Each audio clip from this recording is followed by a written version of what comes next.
Hola amigas y amigos de Espacio Libre México, bienvenidos a esta transmisión que hacemos en vivo para todos ustedes. Bueno, pues lo prometido es deuda. Nosotros como Espacio Libre México nos hemos comprometido con nuestra audiencia a presentarle a los que nosotros en Espacio Libre consideramos como los mejores perfiles para la renovación del Poder Judicial que pues, se habrá de votar el próximo 1 de junio. Como todos conocemos, bueno, pues este poder judicial actual, podrido, corrupto, lleno de privilegios, pues ya se va. El pueblo votó porque se fueran, se están celebrando pues ahorita la selección que habrá de votarse el próximo 1 de junio. Y bueno, pues nosotros vamos a estar a partir de ahora pues informándoles, ya les hemos dicho por quiénes no votar, según nuestro juicio, y de aquí en adelante les estaremos diciendo por quiénes sí votar, quiénes son los perfiles que a nuestro juicio, repito, son los mejores para renovar este poder judicial corrupto que ha dado muestras de que han estado siempre al servicio de los poderosos y no al servicio de la justicia y del pueblo. Está con nosotros el doctor Ángel Mario García Guerra, quien es candidato a ministro de la Suprema Corte de Justicia de la Nación. Él es doctor en Derecho y magistrado con licencia y compite para ser parte, en este caso, para ser parte de la nueva Suprema Corte de Justicia de la Nación y compite con el número 46. Doctor, bienvenido a esta transmisión. Buenas tardes, José Martínez. Gracias por esta oportunidad de poder dirigirme al público que lo sigue, que sé que es bastante numeroso, pero además que es una audiencia inteligente, es una audiencia comprometida con los cambios en nuestro país. Y pues para mí de verdad es motivo de satisfacción poder estar aquí, dirigirme a ellos. Supongo que ahí en el programa en vivo existe la posibilidad de que las personas hagan preguntas y ustedes me las puedan replicar. Yo no veo aquí esa parte. Y si no, bueno, pues a las preguntas que ustedes me hagan, yo encantado de estar aquí y sobre todo muy agradecido. Hemos recopilado ya, doctor, algunas preguntas que con anterioridad nos han estado haciendo nuestros seguidores, nuestra audiencia. Y bueno, vamos a empezar, que nos hable más que de su experiencia, doctor, que sabemos que es vasta, que nos platique usted sobre qué es lo que piensa del poder actual judicial, en especial de la Suprema Corte de Justicia de la Nación, y qué cambiaría en caso de que usted, que le favorezca el voto, que vemos que va, pues en las encuestas le favorecen ampliamente y estamos seguros que va a alcanzar usted a ser ministro de la Suprema Corte de Justicia de la Nación. Pero para eso también necesitamos que nuestra audiencia lo conozca, que sepa cuáles son, obviamente, bueno, su experiencia, pero también qué es lo que usted haría distinto ya como ministro de la Suprema Corte de Justicia de la Nación. Hay un punto que es innegable. La justicia en este país existe solo para ciertos grupos privilegiados de poder o políticos. La justicia como tal, como un derecho constitucional para el pueblo, creo que en este momento no existe. Y para ello basta recordar de qué manera se elegían a los ministros de la Suprema Corte, los que están actualmente y los que estuvieron anteriormente. Conforme a nuestras reglas constitucionales, el presidente de la República en turno tenía el derecho o la facultad de proponer una terna, es decir, 3 nombres al Senado. El Senado analizaba esos 3 perfiles, hombres o mujeres, y elegía al que consideraban que desempeñaría el cargo de mejor manera. Para poder elegirlo se requería una mayoría calificada, es decir, un voto de las 2/3 partes. ¿Y qué era lo que sucedía ante estas reglas constitucionales? Bueno, que el presidente en turno ponía o proponía como ministros de la Corte a personas ligadas de cierta manera con él, a sus amigos, a sus cuates, a sus socios inclusive, a quienes podría controlar y manipular de manera como le diera la mejor gana. De tal suerte que para nombrar a los ministros no existía la carrera judicial, porque no olvidemos que ese tema, que estas elecciones de ministros van a acabar con la carrera judicial. Para el tema de ministros, la carrera judicial, la experiencia, nunca jamás tuvo nada que ver. Y no con esto estoy diciendo que no existan excepcionalmente algunos ministros o ministras que llegaron a ese cargo teniendo carrera judicial o teniendo experiencia como juzgadores, pero la verdad es que la mayoría de ellos llegaban por ser amigos del presidente en turno. Y además, quienes tenían carrera judicial, la razón por la que llegaban no era por la carrera judicial, sino por su amistad, vínculos de complicidad incluso con el presidente en turno. ¿Qué pasó?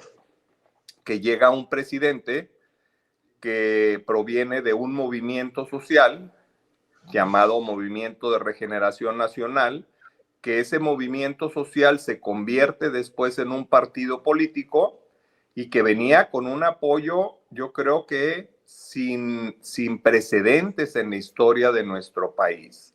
El triunfo de Andrés Manuel López Obrador en el 2018 fue algo nunca antes visto. Creo yo, es mi opinión personal, coincidirán algunos, otros estarán en una opinión distinta, que si hubo un presidente en los tiempos modernos de México que tuvo una legitimidad con el pueblo, ese fue Andrés Manuel López Obrador.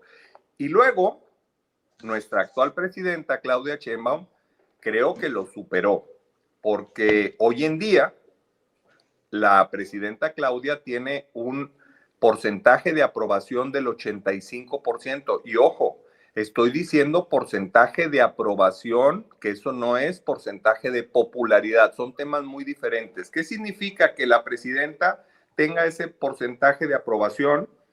Que casi 9 de cada 10 mexicanos están de acuerdo con el trabajo que ha realizado desde la presidencia de la República, lo que se traduce en que personas que no votaron por ella hoy en día la están apoyando y están de acuerdo con el trabajo que hace.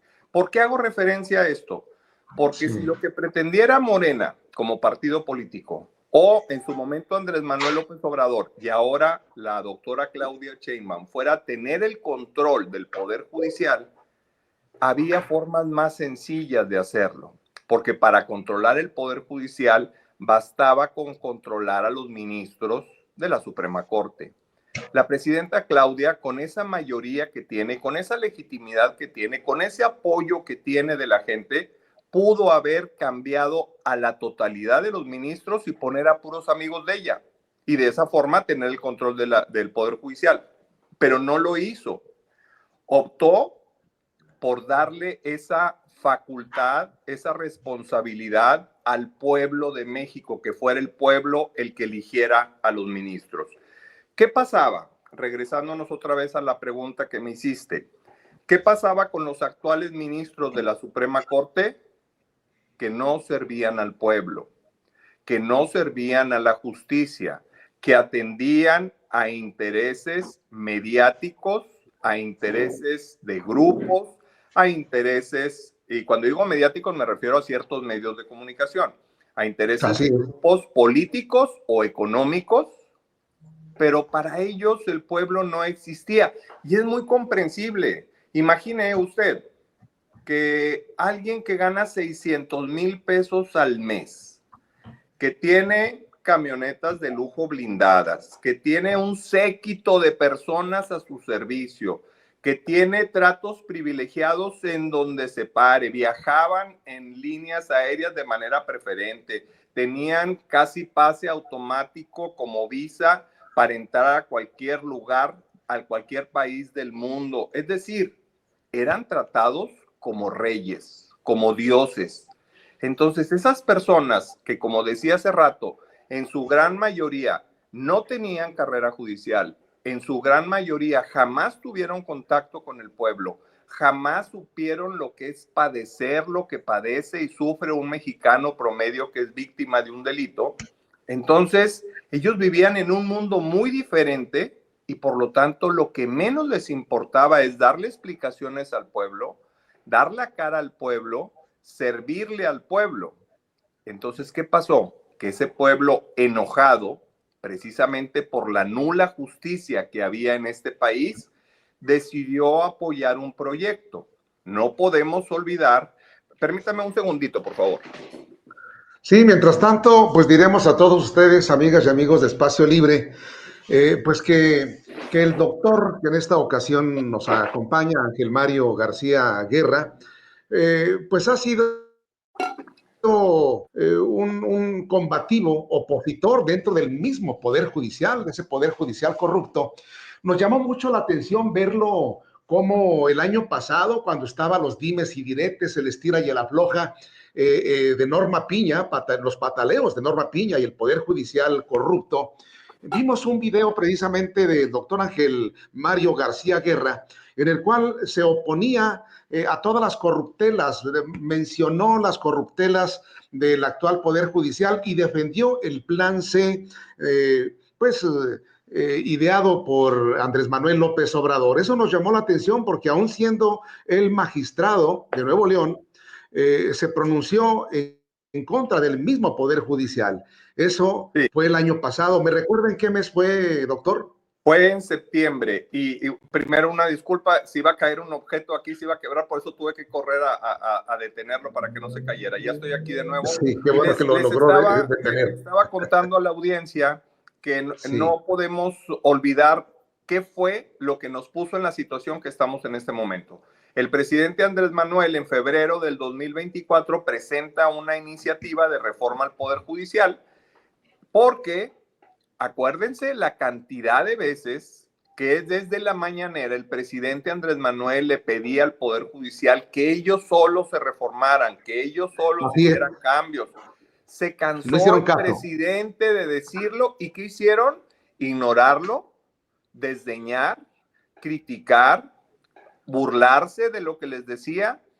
¿Por qué lo decía Andrés Manuel todo eso? Porque Andrés Manuel llegó con una legitimidad que le dio el pueblo y ellos nunca le han tenido respeto al pueblo. Y el presidente lo decía, tonto el que piensa que el pueblo es tonto. Y ellos pensaban que el pueblo era tonto. Y la mejor prueba de que lo que estoy diciendo es verdad es que esa propuesta de reforma, cuando ellos definitivamente nunca hicieron caso a cambiar nada de su corrupción, de su nepotismo. Recuerden todas las reformas que se desde el legislativo y que la Corte anuló.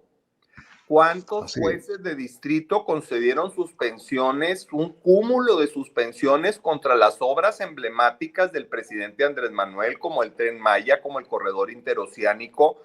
Todo eso que el presidente lo hacía para provocar que hubiera una mejor economía en los hogares de todo el sureste del país, olvidado por años, todo a través de amparos y amparos y amparos y amparos, pero una cosa ofensiva la cantidad de amparos que concedían, suspensiones que no dejaban avanzar con esas obras, el aeropuerto Santa Lucía. Bueno, la verdad es que daba coraje darse cuenta de todo lo que estaban actuando el Poder Judicial como un opositor al Poder Ejecutivo y al Poder Legislativo. Eso no es independencia judicial y es muy importante que la gente lo sepa.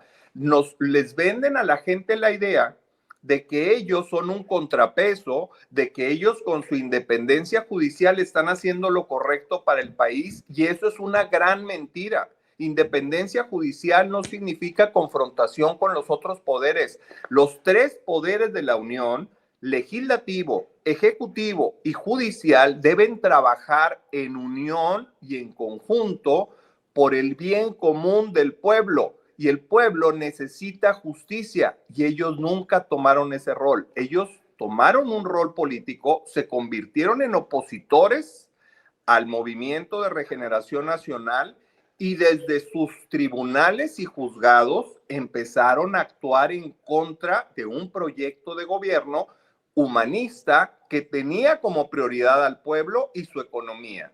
O sea, ellos iban en contra de todo lo que significaba un estilo de gobierno distinto. Entonces, el presidente, cansado del actuar del Poder Judicial Federal, del actual corrupto del Poder Judicial, del nepotismo, porque no olvidemos que ellos mismos han reconocido que el 50% de los trabajadores que están ahí son familiares unos de otros, es decir, era como un feudo de poder familiar en donde nada más ellos hacían para protegerse y beneficiarse unos a otros y el pueblo no les importó.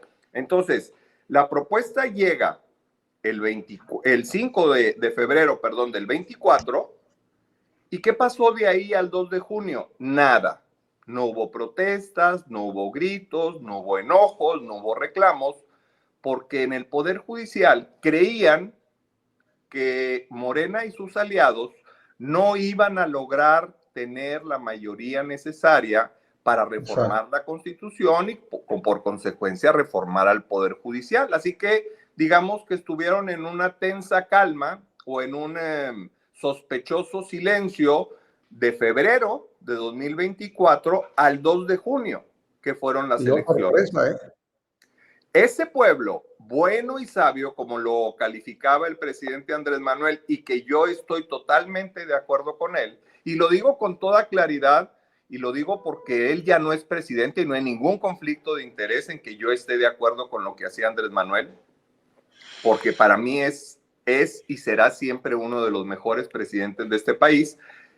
El 2 de junio, después de la campaña que hace Morena y sus aliados, donde utilizan como bandera de campaña, y todos los que nos están oyendo estarán de acuerdo con ello, el Plan C.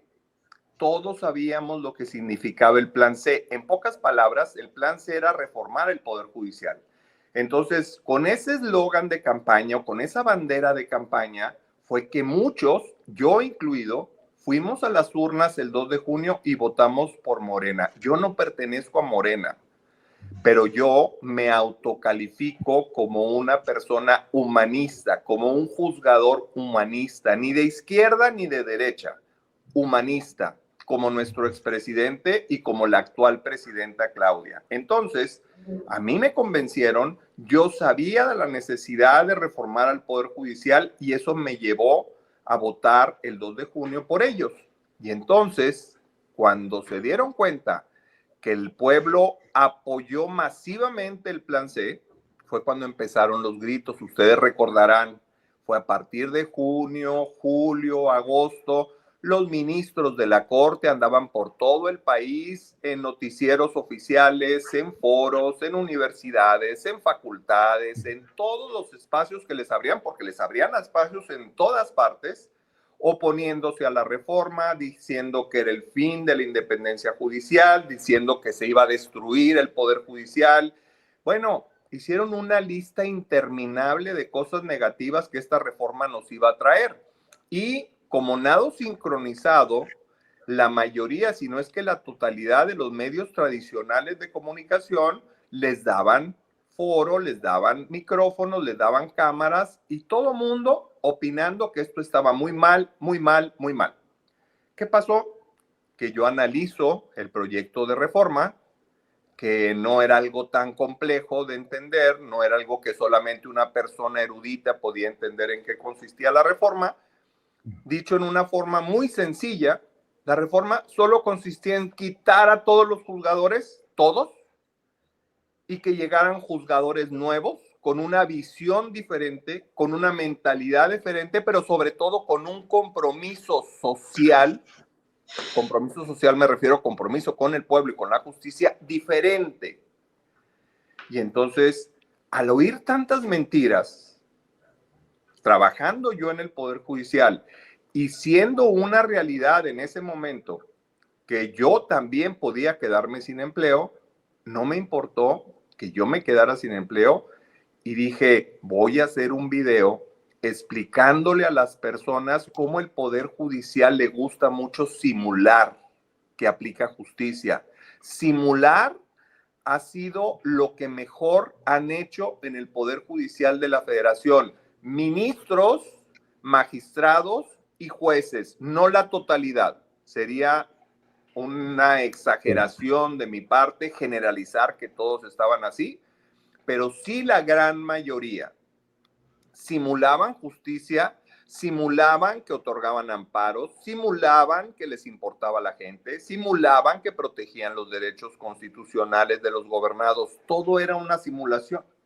Me puse a hacer un estudio no de una parte, sino del 100% de las resoluciones de amparo, que ya sabemos que los amparos se tramitan en el Poder Judicial de la Federación.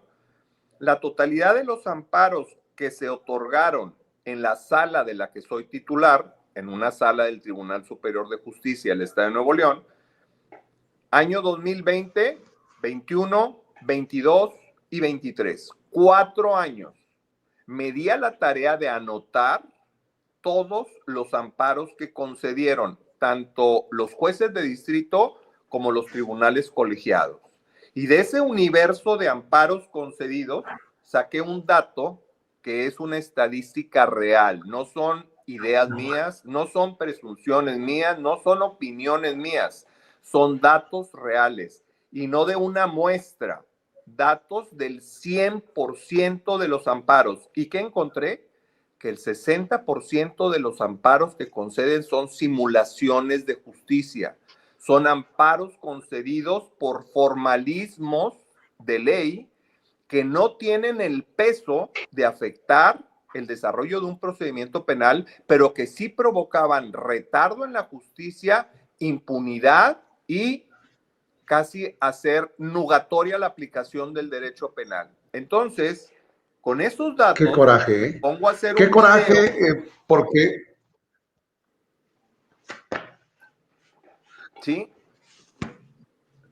Digo que qué coraje, porque la verdad hemos visto, además acabamos de ver ayer, antier, que se otorgó un amparo al exgobernador de Michoacán, Silvano Aureoles, lo cual indignó de nuevo al pueblo de México y aun cuando cuenta con varias órdenes de aprehensión, un juez decide otorgarle un amparo para que no lo detengan, para que no pueda ser válida o válidas esas órdenes de aprehensión. Imagínense nada más. Pero Eso es además, lo que... además Sí. es interminable la lista que podemos hacer. No puede olvidar la gente que el exministro de la Suprema Corte de Justicia, Medina Mora, que si recordamos, previo a ser ministro de la Corte, había sido Procurador General de la República. Y luego lo premiaron, en la época de Peña, lo premiaron haciéndolo ministro de la Corte. ¿Cuál carrera judicial tenía ese señor? Ninguna. ¿Cuál independencia tenía ese señor? Ninguna. Era un aliado de Peña Nieto. Y entonces llega a la Corte y él propone una resolución que creó jurisprudencia donde dice que la UIF no puede congelar cuentas. ¿Qué es la UIF? Para que la persona que nos esté oyendo nos comprenda mejor. Es una unidad o una dependencia de la Secretaría de Hacienda y del Gobierno de la República, del Ejecutivo, que investiga todos los movimientos bancarios y aquellos que sean sospechosos, que parezcan que se están manejando recursos de procedencia ilícita o lavado de dinero, ellos tienen la facultad de ordenar a los bancos que congelen esas cuentas y que no les puedan entregar el dinero a sus dueños. Increíble. Bueno, pues este señor Medina Mora dijo que esa parte de la ley que le facultaba al INE congelar cuentas, que era inconstitucional. Por amor de Dios, imagínense ustedes qué forma tan descarada de proteger a los grandes capos. ¿De dónde saca el dinero la delincuencia organizada para comprar jueces, magistrados y ministros? Pues del dinero ilícito. Si no atacan las finanzas de los grupos delincuenciales, van a seguir haciendo lo mismo. ¿De dónde pagan su nómina? ¿De dónde le pagan a los sicarios? ¿De dónde le pagan a los halcones? ¿De dónde sacan todo el dinero con el que se manejan? Pues del sistema bancario. El dinero no lo traen en carretillas. Entonces, este señor propone ese proyecto, pero lo aprueban todos y dicen, efectivamente, si la orden de congelar las cuentas viene de gobiernos extranjeros, sí vale. Pero si viene el gobierno de México, no. No tiene lógica, no tiene razón, no tiene sentido. Totalmente de acuerdo. Y acuérdense, el día que condenaron a García Luna en Estados Unidos, ese mismo día, un juez o un tribunal colegiado más bien, ordenó que le descongelaran las cuentas a su esposa para que se pudieran llevar todos los millones de pesos que habían hecho con sus actividades de narcotráfico.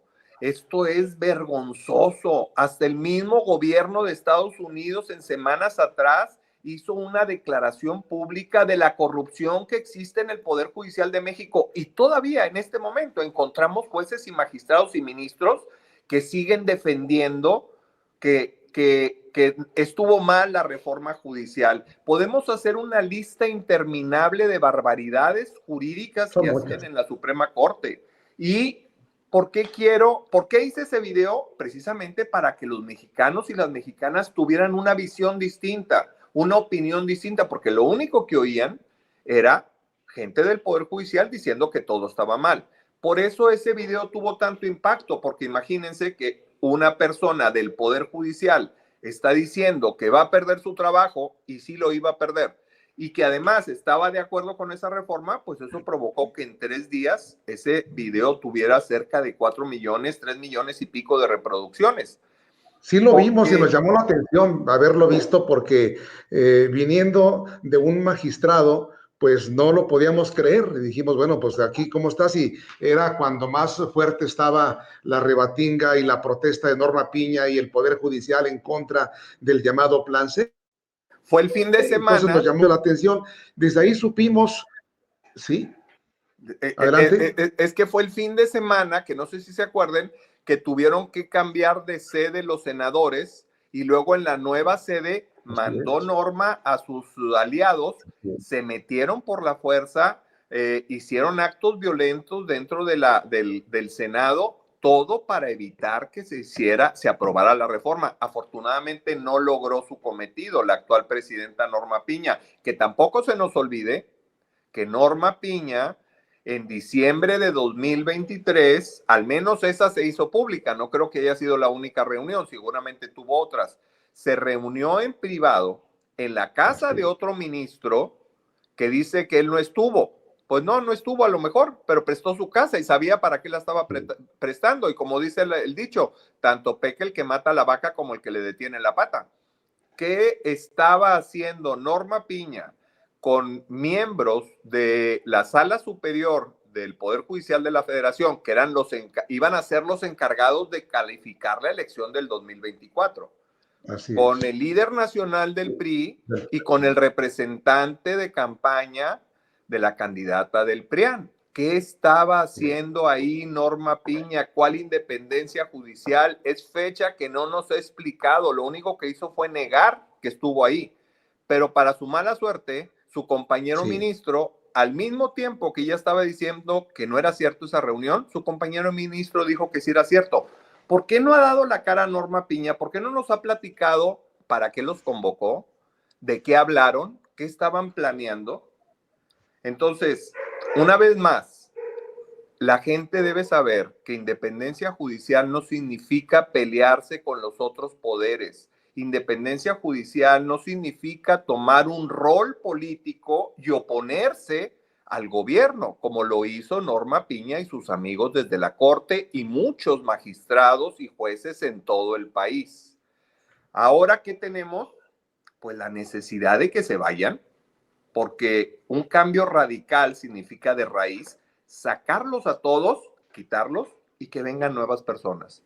Y eso fue lo que me llevó a mí a decidirme a inscribirme, porque si tengo tantos años de experiencia en esto, si tengo una trayectoria que nadie puede válidamente criticarme como corrupto, como una persona que hace tratos con delincuentes o una persona que hace tratos con grupos de poder, yo tengo un perfil totalmente independiente. Claro, tengo mis ideales porque me considero un humanista, y entonces evidentemente que comulgo más con los políticos que defienden la libertad, el humanismo, el derecho del pueblo, el bienestar del pueblo, la justicia para el pueblo. Coincido con todos los que piensen así, pero eso no me convierte en partidario de un partido político en particular. Entonces, eso me llevó a estar aquí, y lo que pretendo, si la gente me da su confianza, es hacer cambios desde adentro, porque la única forma de hacer los cambios, como lo dijo el presidente, se barre desde arriba. Y eso es lo que yo pretendo. Ojalá logre convencer al pueblo de que no busco poder, nunca lo he necesitado, no busco dinero, ya tengo lo que necesito para vivir bien, busco servir, busco tener un mejor país, busco que haya una verdadera justicia para el pueblo. Doctor, quisiéramos preguntarle algo muy importante. Sabemos que no será fácil limpiar todo el cochinero que está dejando Norma Piña y el Poder Judicial actual. No será fácil. Dejan muchos vicios, dejan muchas mañas. Entre ellas, se me ocurre pensar, doctor, que habría que hacer algo con la jurisprudencia. La jurisprudencia, pues es la palabra de rey dentro del Poder Judicial. Es lo último, es lo que vale a final de cuentas. Sin embargo, la jurisprudencia, tenemos entendido, varias jurisprudencias se han hecho como un traje a la medida de corruptos o de cuchupos o de tranzas. ¿Qué sería bueno hacer ahí para cambiar esas jurisprudencias amañadas y esas jurisprudencias que han servido para cubrir intereses de unos cuantos? Qué buena pregunta, muy, muy buena pregunta, y espero que mi respuesta le sirva a las personas que han hecho esos cuestionamientos en su medio. Primero, es posible que en este proceso de elecciones del 1 de junio se filtren algunos perfiles no idóneos. Ya incluso en esta semana precisamente se ha hecho por ahí algunas publicaciones acerca de que hay candidatas o candidatos a jueces y a magistrados o magistradas que fueron en su momento defensores de narcotraficantes. Pero al margen de esa discusión polémica, es posible, como todo proceso humano, que tenga fallas. Es posible que nos enteremos que llegaron como jueces o magistrados, incluso pudiera ser que como ministros, personas que no tienen un perfil de idoneidad en cuanto a tener como prioridad la justicia y el servicio al pueblo. Pero la gran diferencia es que a partir del 1 de septiembre de 2025 vamos a tener por primera vez en México el Tribunal de Disciplina Judicial. Nunca antes existió algo similar. ¿Qué sí existía y qué existe hasta el día de hoy? El Consejo de la Judicatura Federal, que era el órgano, o es todavía, el órgano encargado de disciplinar o controlar la actividad de los jueces y magistrados, pero pues con la novedad de que la presidenta de la Suprema Corte de Justicia es a su vez la presidenta del Consejo de la Judicatura. Entonces, ¿ustedes cómo creen que esta señora o quien estuviera en la presidencia en su momento iba a ser juez y parte al mismo tiempo? ¿A poco iba a castigar a sus amigos, a sus compañeros de trabajo? Por supuesto que no. Y no lo estoy inventando yo. Cualquier persona que nos esté escuchando, que se vaya a la página del Poder Judicial Federal y luego busque Consejo de la Judicatura Federal y luego busque cuántos jueces y magistrados han sido sancionados del año 95 a la fecha. Y cuando vean eso, les va a provocar el mismo efecto que a mí, el deseo de irnos a un rincón a llorar, porque la verdad es que jamás sancionaron a los jueces corruptos, los cobijaron, los protegieron, se arroparon todos como buenos familiares que son unos de otros, se arroparon con la misma cobija. Y entonces el primer cambio que vamos a tener con esta nueva corte, con este nuevo poder judicial, es que vamos a tener primera vez un tribunal de disciplina judicial que también será electo por el pueblo, 3 mujeres y 2 hombres, y eso ya nos garantiza que si algún perfil no idóneo se filtra, el Tribunal de Disciplina Judicial lo va a meter en cintura, incluso lo puede mandar hasta la cárcel. Ese es el primer punto. Y en cuanto a la jurisprudencia, efectivamente, la jurisprudencia, lo explico en un lenguaje muy sencillo, la jurisprudencia es como una legislación paralela. Imaginemos las vías de un ferrocarril. Esta vía, este riel, es las leyes que aprueba el Congreso de la Unión. Me refiero a diputados y senadores. Esta es la ley. Y esta es la que se rige y esta es la que se aplica en los procedimientos judiciales. Esta viene aquí paralela, es la jurisprudencia. ¿Qué es la jurisprudencia? Criterios que emite la Suprema Corte de Justicia o los tribunales colegiados, es decir, los miembros del Poder Judicial Federal. Entonces tenemos las leyes del Congreso y la jurisprudencia de ellos, que le vamos a llamar para efectos prácticos las leyes del Poder Judicial. Aquí van. Pues, ¿qué pasó? Que en los últimos años estas se comieron a estas. Estuvo por encima de la ley la jurisprudencia de la Suprema Corte, la jurisprudencia de los tribunales colegiados. Y entonces anularon todas las leyes que beneficiaban a la gente. Simplemente voy a recordar algunos casos. Que los bancos te cobren interés sobre interés. El anatocismo lo avaló la Suprema Corte. Los outsourcing, que eran crear empresas fantasmas para que ellas contrataran a los trabajadores, que luego esos trabajadores daban servicio a otras empresas. Pero el outsourcing era una empresa que siempre estaba quebrada, de tal suerte que el trabajador no tenía ningún beneficio.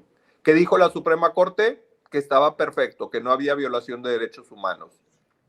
Viene después el tema de las pensiones de los trabajadores, que cambiaron de un sistema de pensiones del IMSS a un sistema de pensiones de instituciones financieras, donde le cobran al trabajador, quiera o no quiera, un porcentaje de la administración de su dinero.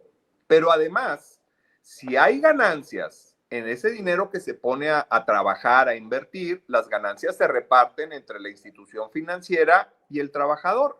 Pero si hay pérdidas, las pérdidas las afronta el trabajador, de tal suerte que un trabajador al momento que se jubila, pues resulta que no va ni siquiera a tener el sueldo que tenía cuando estuvo activo. Imaginen, personas de 60 y tantos años que ya no pueden trabajar o que ya cumplieron su ciclo, tendrán que sobrevivir con el 10% de lo que recibían antes.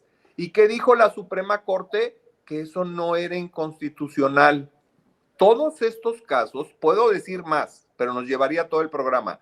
Estos casos son de alto impacto social, que fueron criterios de la Suprema Corte, jurisprudencias de la Suprema Corte, para beneficiar a los grupos, a las empresas, para beneficiar a los grupos financieros y para perjudicar al pueblo. Ni siquiera tuvieron la empatía de dejar que los trabajadores cuando se jubilen tengan por lo menos el último sueldo que percibían. ¿Y quiénes lo dijeron? Los que ganaban 600,000 pesos mensuales.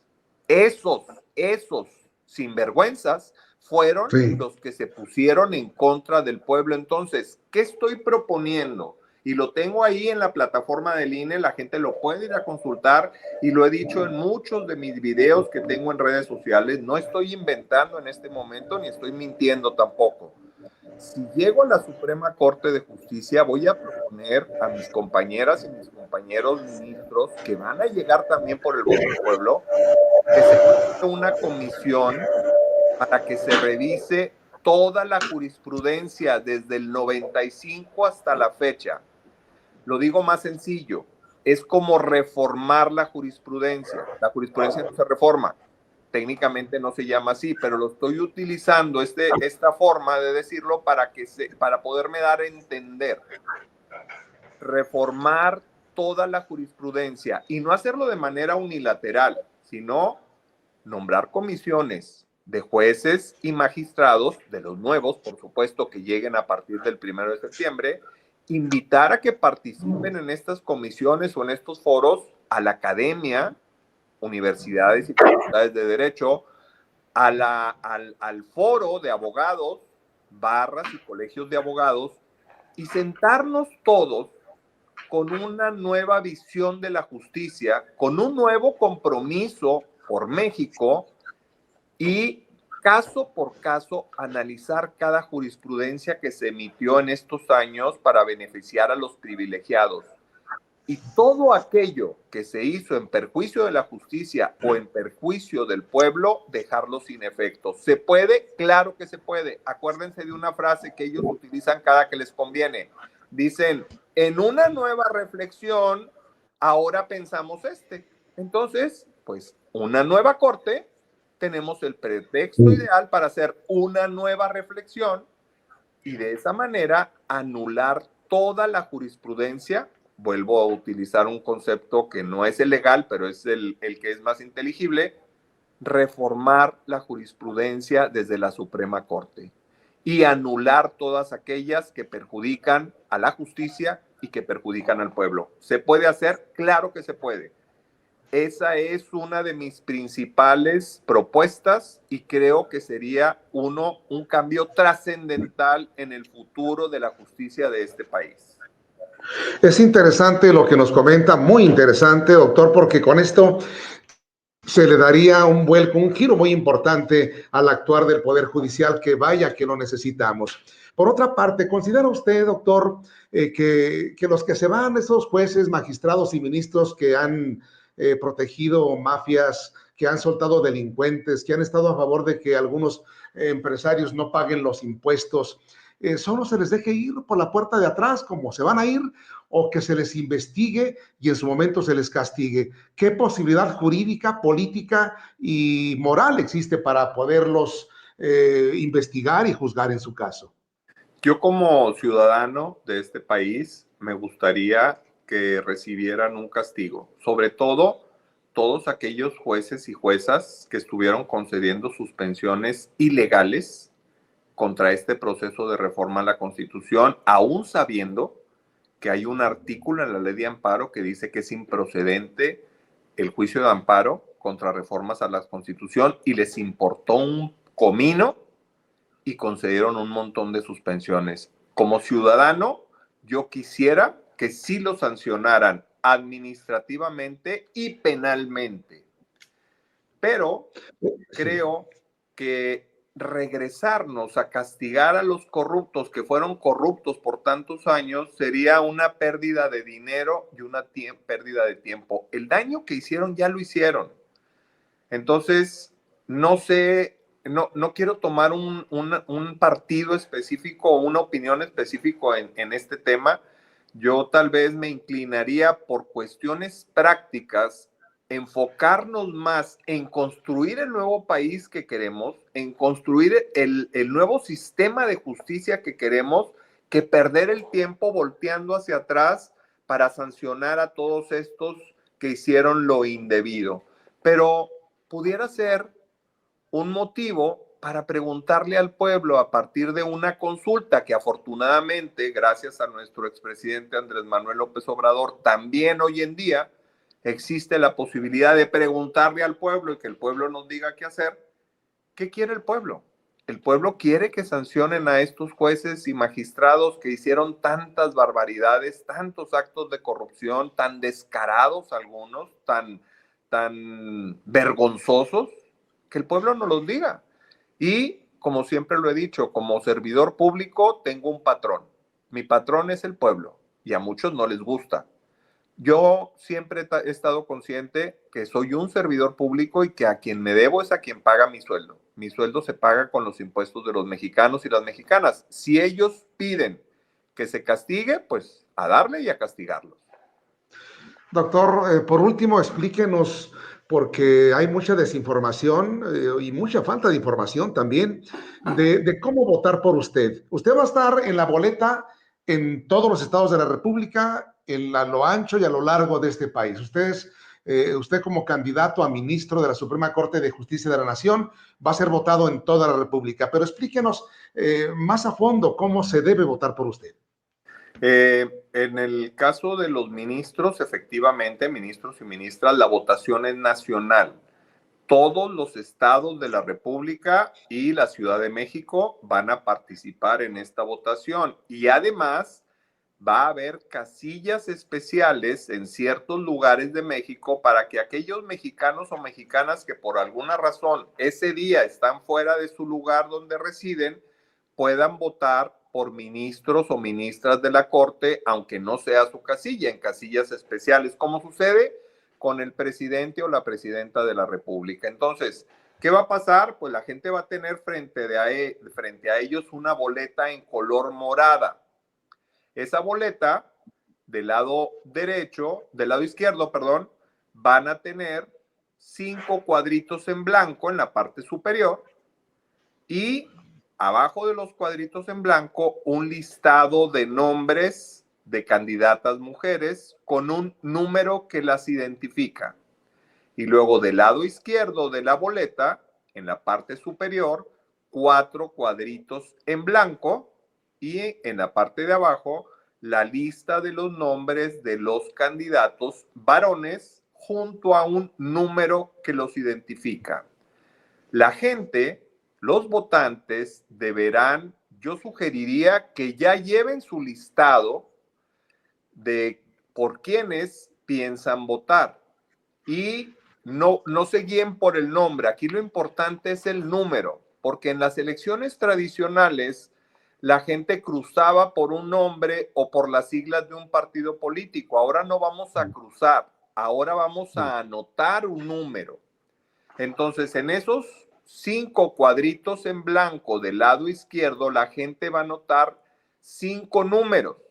El cuadrito en blanco tiene una línea punteada al centro para que cada número, que son 2, los pongan en el espacio correcto. Por ejemplo, si es del 1 al 9, deberán anotar 01, 02, 03. Y del 10 en delante, pues ya se anota el número.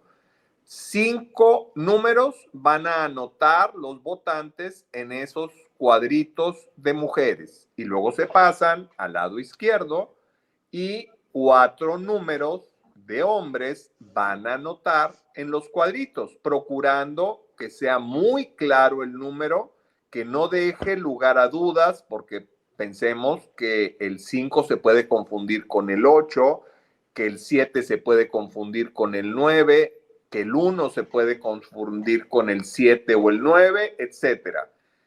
Procurar ser lo más preciso posible, anotarlo despacio, sin prisa, el número que les convenza y, por supuesto, si mi perfil les convence, si piensan que yo voy a hacer un buen trabajo por el pueblo y por la justicia en la Suprema Corte, pues que en la boleta morada, en la parte izquierda superior, anoten el número 46. Bien, parece complicado, pero no lo es porque es complicado porque es la primera vez que se va a votar con este esquema, es la primera vez, se desconoce cómo, pero aquí en Espacio Libre les estaremos recordando la manera de votar y falta poco, ya esto se va rápido, esto es el día 1 de junio, ya faltan 30 y tantos días, 33, 34 días, y nosotros aquí en Espacio Libre, repito, vamos a estar informándoles sobre qué y cómo votar. En este caso, sugerimos aquí en Espacio Libre que anoten el número 46, que es Pero el además número. se vale, que lleven su acordeón. Pueden hacer desde antes su Claro, acordeón es y necesario decir, porque boleta morada, estos son los números de mujeres y estos son los números de hombres, para que sea más rápido. Y ahí rápido apuntas los números que ya sabes cuáles son, doblas la boleta y la metes a la urna. Otra cosa importante es que solo va a ser una urna, ya no va a haber urnas de colores. Entonces eso va a facilitar que el votante, al terminar de elegir, de anotar sus números, en la misma urna va a echar todas sus boletas. Son 6 boletas en total. Como bien lo dijo, es algo diferente, pero no necesariamente complicado.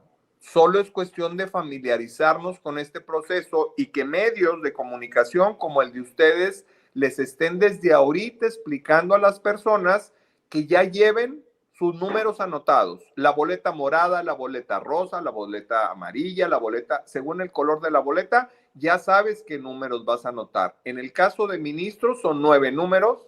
En el caso de disciplina judicial son 5 números. En el caso de la Sala Superior del Poder Judicial de la Federación son solo 2 números, y aquí hago un énfasis. Es bien importante esta votación de los magistrados de la Sala Superior porque son el equivalente a la Suprema Corte de Justicia, pero en materia electoral. Esos 2 candidatos, que serán una mujer y un hombre, hay que anotarlos y hay que llevarlos ya desde antes. ¿Por quiénes vamos a votar? Por esos 2. Entonces, es bien válido que la gente lleve su acordeón para de esta forma agilizar la votación. Yo solamente reiteraría, cuidado al anotar los números, a apuntarlos con toda claridad y compromiso de investigar a los mejores perfiles. No nos vayamos con la finta, porque efectivamente puede haber candidatas o candidatos que no están comprometidos con la nueva visión de la justicia que necesitamos en este país, sino que quieren que las cosas sigan igual que antes. Entonces, no le demos nuestra confianza a quienes no se han comprometido con el pueblo. Totalmente de acuerdo. Como repito, en Espacio Libre estaremos informando.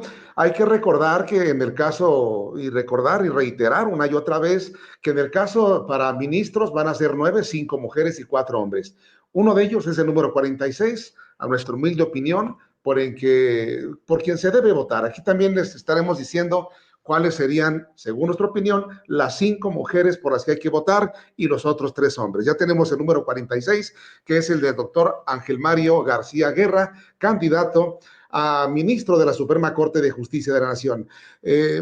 Pues, doctor, las puertas de Espacio Libre están abiertas, este espacio está abierto para usted, y me gustaría que en una próxima ocasión o en varias ocasiones más, pues nos acompañara para seguir informando de la forma de votar, de cómo se debe votar a nuestra audiencia.